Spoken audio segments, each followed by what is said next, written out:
Cryptocom NFT app. The pros, the cons. The Cryptocom NFT app lets users buy, sell, and showcase NFTs directly from their mobile devices. Most people get this wrong by assuming it's just another crypto wallet, but the surprising truth is that it combines the power of the Cryptocom ecosystem with a robust NFT marketplace. On the pro side, the app supports multiple cryptocurrencies for NFT purchases, and you can earn rewards through Cryptocom's loyalty programs. It features collections from popular artists and aiming projects with a sleek, mobile-friendly interface.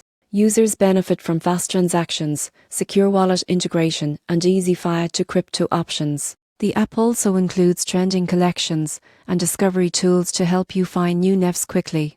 On the con side, the selection of NFTs is smaller than giant marketplaces like OpenSea. Fees for buying and selling NFTs can also add up, and high demand drops may sell out almost instantly, making it challenging for newcomers to secure popular items. In conclusion, the Cryptocom NFT app is ideal for Cryptocom users looking for a seamless NFT experience integrated with their existing ecosystem. While it may not offer the widest selection or lowest fees, its rewards, mobile usability, and security make it a convenient and reliable option for NFT collectors and crypto enthusiasts alike.